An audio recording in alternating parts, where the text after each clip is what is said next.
tenho certeza que o senhor não vai desamparar. O senhor deu muita força a ele, ainda mais força do que o senhor tem dado, até agora.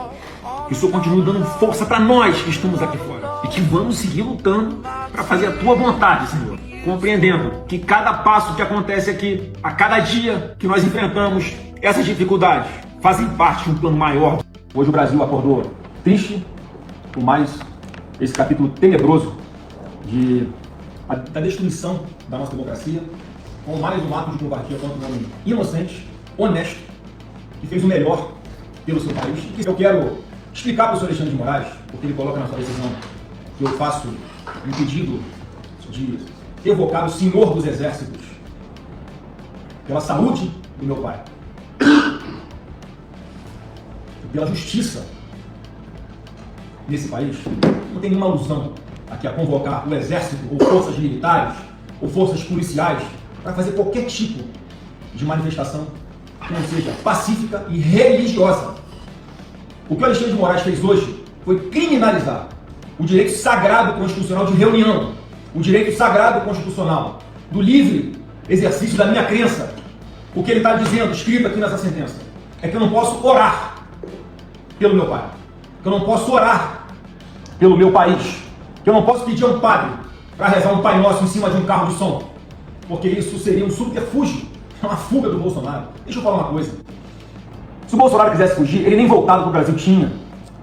Esse processo forjado, esse jogo de cartas marcadas, combinado, que aconteceu numa turma do Supremo Tribunal Federal, todo mundo sabe, inclusive eles, que o Bolsonaro não fez absolutamente nada de errado.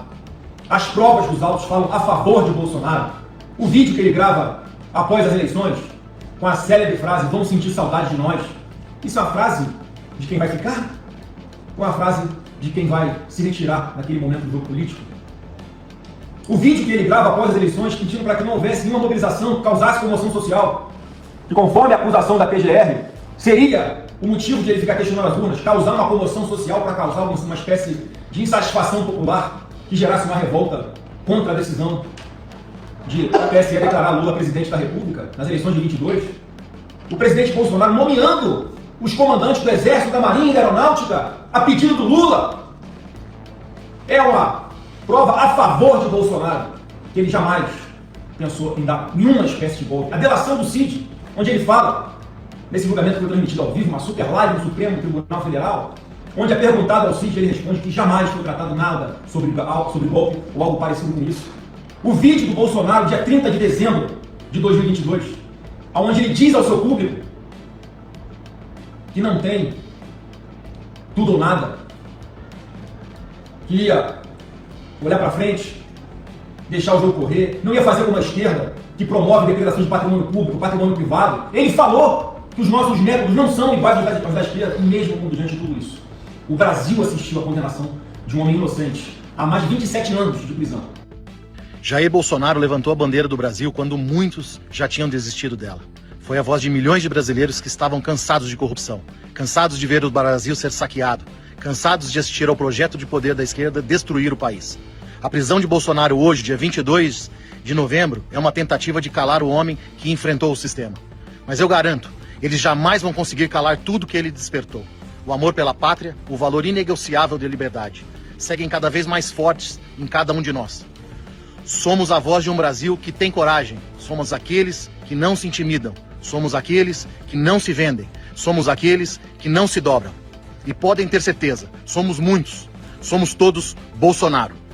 Estivemos na CPMI do 8 de janeiro. Eu desde o começo critiquei o Flávio Dino demais primeiro naquela questão como ele subiu na favela da Maré, ficou indignadíssimo com meus comentários naquela época. Posso botar aqui depois para vocês verem, quase ninguém comentou daquela forma. Mas na CPI do 8 de janeiro, Alan, que a gente desvendou o que aconteceu, que aquilo foi uma grande armadilha. Isso eu vou precisar de um espaço de tempo para explicar para vocês, tem muito para contar.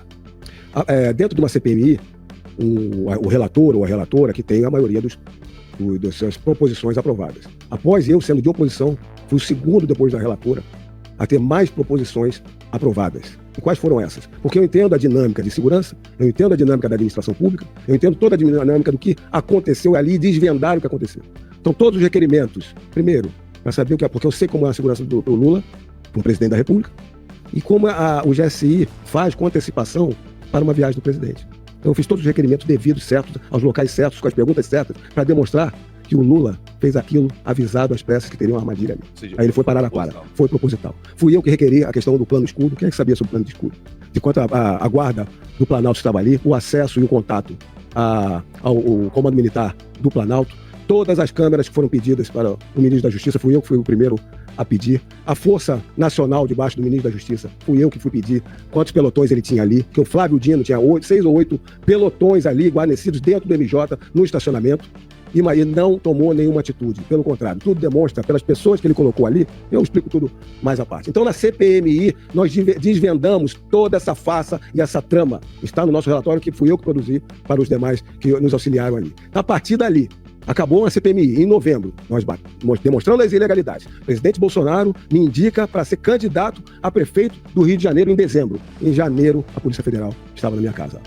Ou seja, eles sabiam, né, que eles queriam pegar você, e você foi no ponto certo para provar anuência, omissão culposa da atividade do GSI e do Lula em relação ao 8 de janeiro.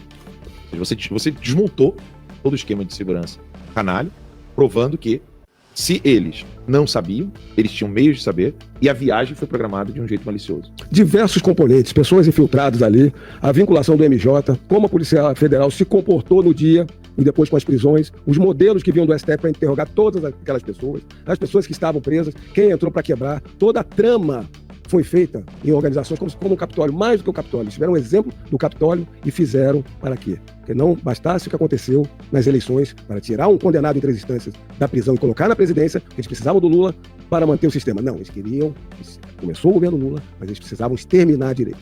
Bolsonaro, os movimentos de rua, terrorizar para não ter e controlar as redes sociais. Então, basicamente, E isso estaria acontecendo. Eu digo mais, tem muito para contar, a gente vai ter tempo aqui com você para contar ao longo dos dias aqui. A trama, a obra-prima do Alexandre de Moraes era esse plano de golpe com esse 8 de janeiro, fazer vinculação, que não teve, eles não conseguiram vinculação. A delação do Mauro Círio é uma coação pura que não tem fundamento. Quiseram pegar o Felipe Martins, que se manteve com hombridade, com coragem. Quiseram pegar o Anderson Torres também, seriam os quatro que eles queriam pegar em volta do Bolsonaro. E eu. Tentaram me prender com essa busca, eles tentaram me prender porque sabiam que eu tinha ciência dessa questão toda pelo 8 de janeiro, pelo meu conhecimento interno. Só que na Câmara dos Deputados, viraram para o Alexandre de Moraes, você não vai conseguir prender o Ramagem, não. Porque o precedente que eles fizeram com o Daniel Silveira, o pessoal está escaldado aqui e o pessoal respeita e gosta do Ramagem. O pessoal do centro tem essa noção que eu sou técnico e de conversa, eles recorrem a mim antes, até muitas vezes das reuniões de líderes, vários ali, para isso passa, isso não passa, isso aqui por um fundamento da direita não vai passar, a gente vai brigar isso aqui é nosso, tem que encaixar. Então eu tenho um bom relacionamento no centro ali.